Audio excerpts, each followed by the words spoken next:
అన్న నమస్తే అన్న, ఏం పేరు? నమస్తే అన్న. ఎంకన్నా ఓకే. లోకలేనా? నల్గొండ. నల్గొండ అంటే ఇప్పుడు ఇక్కడే ఉన్నారు. ఇక్కడనే ఓటకంత ఇక్కడే ఉందా? ఉన్నది ఇక్కడనే ఉంది అన్న ఏం లేదు, ఇప్పుడు జిహెచ్ఎంసీ ఎన్నికలు వస్తున్నాయి కదా, మరి ఏంది నీవేమనుకుంటున్నావు? ఎందుకంటే ఇప్పుడు కార్పొరేటర్లు పెరుగుతున్నారు, డివిజన్లు పెరుగుతున్నాయి కాబట్టి ఇంకా చాలా ఎక్కువ గతంలో కంటే ఎక్కువ కార్పొరేటర్లు పెరుగుతా ఉన్నారు, డెవలప్ అవ్వడానికి ఎక్కువ అవకాశం ఉంటుంది. సరే మీ ఏరియాలో కానీ, మీ ఏరియాలో నీళ్లు కానీ, డ్రైనేజ్ కానీ, రోడ్లు కానీ ఎలా అనిపిస్తుంది? ఇప్పుడైతే మంచిగానే ఉంది మాకు. మంచిగా ఉందా? కేసీఆర్ ఉన్నప్పుడు మంచిగానే ఉంది. స్టేషన్ రోడ్లు వేసిండు, సుధులు రెడ్డి వేసిండు, ఎమ్మెల్యే మంచిగా చేస్తుండు ఆయన. ఆయన మంచిగా చేస్తుంది. మీ ఎమ్మెల్యే సుధీర్ రెడ్డి కాబట్టి మీకు అంత బాగానే ఉంది. మంచిగానే ఉంది. సో డెవలప్మెంట్ బాగా చేస్తున్నాడు ఆయన. మంచిగా చేస్తుంది. మంచిగా కార్పొరేటర్లు ఎలాగనుకుంటున్నారు? ఎవరికి ఇప్పుడు ఎవరు నిలబడతారు మరి? కార్పొరేటర్ ఎవరు నిలబడతారు? టీఆర్ఎస్ అయితే వస్తుంది. టీఆర్ఎస్ వస్తుంది. ఈ ప్రభుత్వం బాలేదన్న ప్రభుత్వం, ఏం బాలే. రేవంత్ రెడ్డి 6 గ్యారెంటీలు అంటున్నాడు, రైతు రుణమాఫీ అంటున్నాడు. నాకు 2 లక్షలు చేస్తే రుణమాఫీ కాలేదు. అదే 2 లక్షలు ఏకకాలంలో కాలే, నాకు కాలేదు. చాలా మంది కాలే, ముట్టుకుంటారు. రైతు భరోసా పడుతుందా? అది పడుతుంది. రైతు భరోసా వస్తుంది. రుణమాఫీ అయితే రుణమాఫీ కాలే. 2 లక్షలు అట్లనే ఉంది. అట్నే ఉంది రుణమాఫీ 2 లక్షలు. మిత్తి కట్టిన అవి మాఫీ కాలేదు. మళ్ళీ మిత్తి కూడా కట్టిన వాళ్ళ మాఫీ కాలే. అయితే అన్నారు, కానేలేదు. ఇక తిరిగి వదిలేసినాం. సరే ఇప్పుడు మరి 6 గ్యారెంటీలు ఎట్లున్నాయి? ఏం 6 గ్యారెంటీలు అన్న? ఏం లేవు. ఆడవాళ్ళకి 25 అన్నాడు బస్సు ఫ్రీ, వేస్ట్ గా పెట్టిండు. ఎందుకు వేస్ట్? బస్సు ఫ్రీ లాస్, అది కోట్ల లాస్.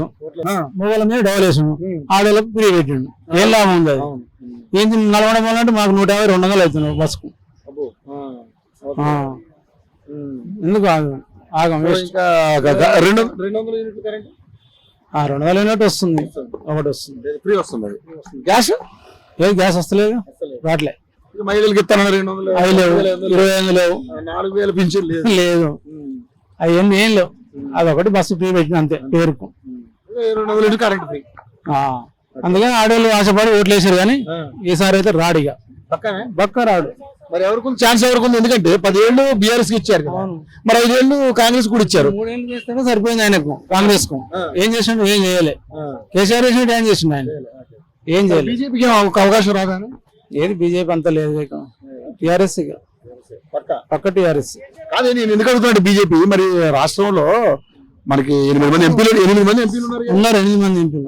వాళ్ళకి పడతలేదన్న, వాళ్ళకి పడతలేదు. ఆయన ఉంటే ఈయన ఉంటే ఆయన, మొత్తం వాళ్ళకి పడతలేదు. దేశంలో మోడీ ఉన్నాడు, అంత మరి 21 రాష్ట్రాల అధికారం ఉంది. బీజేపీ వస్తే మంచిగానే ఉంటది. లేదు సగం ఇక్కడ, సగం తెలంగాణలో లేదు సార్. ఇక బీజేపీ వస్తే బాగానే ఉంటుంది అంటారు. వస్తే బాగానే ఉంటది, కానీ అంత పట్టింపు లేదు. అంటే నీకు ఎవరు బాగా చేశారు అనిపిస్తుంది? కేసీఆర్ బాగా చేసిండా, రేవంత్ రెడ్డి బాగా చేసింది? కేసీఆర్ ఇచ్చిన పథకం ఒకటన్నా నాకు వచ్చేసింది, అంతే. అంటే బీజేపీకి ఒకసారి ఛాన్స్ ఇస్తాం, విరిగి ఉండాలిగా. బీజేపీ లేదన్నా, అంతా బీజేపీ క్యాండిడేట్ లేదు అట్లా. సో మరి ఇప్పుడు ఎస్ఐఆర్ వచ్చింది కదా, దొంగోట్లు అది అన్నారు, ఎట్లా అనిపిస్తుంది? అది తీసేసి మంచిగా ఉంది, మంచిగా తీసేసి పోలీసులు మొత్తం దొంగోట్లే మొత్తం. అవును, మళ్ళీ మొత్తం సగం తీసేయాలి. ఒకటే ఉండాలి, అది ఇక్కడ ఎక్కడ ఒకటే, అంతే. నాకు ఊళ్ళో భూమి ఉంది, ఇల్లు ఉంది, అన్ని ఉన్నాయి. ఇక్కడనే ఉంచుకుని ఒకటి. ఇక ఎన్నో ఉంటే అయిపోతుంది. ఇల్లు ఉంది, ఆయన ఉంది కాబట్టి